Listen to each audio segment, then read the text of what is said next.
on behalf of my party, the Aam Aadmi Party, I rise to speak on the supplementary demand for grants for the financial year 2022-2023.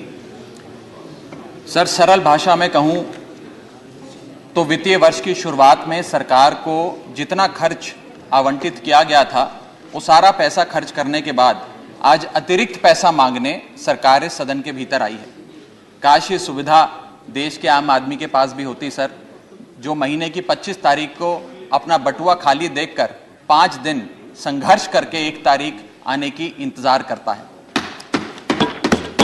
Sir, supplementary demand for grants 2 चीजें में से एक अवश्य दर्शाता है। पहली चीज, क्योंकि सरकार को अतिरिक्त पैसे की जरूरत पड़ी, तो पहली चीज यह है कि जब वित्तीय वर्ष की शुरुआत में सरकार को पैसा चाहिए था तो सरकार ने अपना जो वित्तीय बजट था उसे अंडर एस्टिमेट कर प्रेजेंट किया, ताकि वित्तीय घाटे को सुंदर करके उसका सौंदर्यकरण करके दिखाया जाए। अगर यह नहीं है तो दूसरी स्थिति अवश्य होगी कि सरकार ने अपना बजट पूरी तरीके से मिसमैनेज कर दिया। इन दोनों में से यदि कोई एक स्थिति उत्पन्न होगी, उसी में सरकार को एडिशनल पैसे की, अतिरिक्त खर्चे की जरूरत पड़ रही है। सर, अतिरिक्त पैसे के लिए सरकार इस सदन के सामने आई है, कोई बात नहीं सर, उस पर चर्चा होगी, लेकिन चर्चा 2 और विषयों पे होनी चाहिए।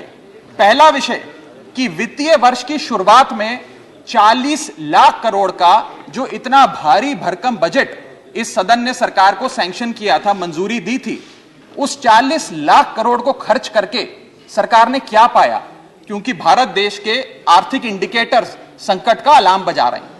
और दूसरा, आज से 2-3 महीने बाद यहां से 100 मीटर दूर नॉर्थ ब्लॉक में जहां आने वाले वित्तीय वर्ष का बजट बन रहा है, आज ये बहस मैं चाहूंगा आने वाले वित्तीय वर्ष के बजट की भी नींव रखे।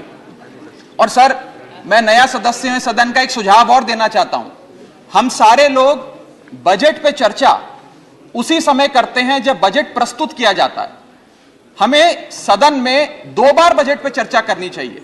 एक बार जब बजट प्रस्तुत हो, और विंटर सेशन में 7-8 महीने बीतने के बाद कि उस बजट से देश को हासिल क्या हुआ, मिला क्या, कितनी नौकरियां मिली, क्या बेरोजगारी की दर है, कितनी महंगाई कम है।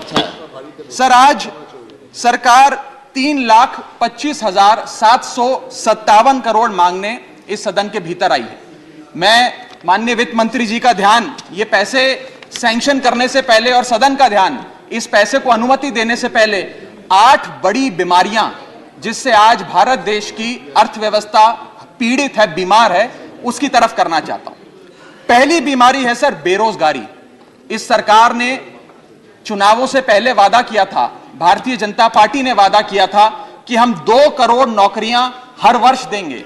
सर, नौकरियां तो नहीं आई, लेकिन इस वित्तीय वर्ष में बीजेपी की सरकार ने बेरोजगारी दर को 45 सालों में सर्वाधिक कर दिया। सर, 45 ईयर हाई पे अनएम्प्लॉयमेंट रेट कर दिया।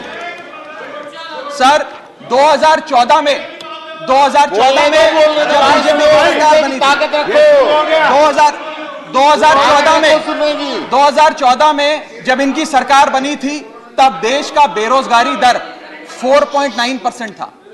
जब इनकी सरकार बनी थी तो बेरोजगारी दर 4.9% था। आज 8 साल बाद 2022 में यह बेरोजगारी दर 4.9% से बढ़कर 8% पे आ गया है। 8%। और यह तो ऑर्गेनाइज सेक्टर की बेरोजगारी है। अनऑर्गेनाइज सेक्टर के जॉब लॉसेस, एमएसएमई के कारखाने कितने बंद हो गए, उनका घर बिक गया, कारखाने बंद हो गए, उसका तो हिसाब ही सरकार के पास नहीं है। अभी कुछ ही समय पहले लोकसभा में जवाब देते हुए वित्त मंत्री जी ने देश को बताया कि कुल 22 करोड़ आवेदन पत्र भारत सरकार के पास नौकरी मांगने के लिए आए। उन 22 करोड़ आवेदन पत्रों में से आपको जान के चंबा होगा, सरकार ने मात्र 7 लाख लोगों को नौकरी दी। सर, 22 करोड़ आवेदन पत्र के मुकाबले 7 लाख लोगों को नौकरी। सर, हम लोग छाती चौड़ी कर कहते हैं कि हम युवा देश हैं, हम युवाओं का देश है, हमें अपने डेमोग्राफिक डिविडेंड पे गर्व है, फक्र है। सर, भारत का डेमोग्राफिक डिविडेंड बेरोजगारी के तले दबता जा रहा है, सड़कों पे लाठियां खा रहा है, और भारत सरकार डेमोग्राफिक डिविडेंड को डेमोग्राफिक डिजास्टर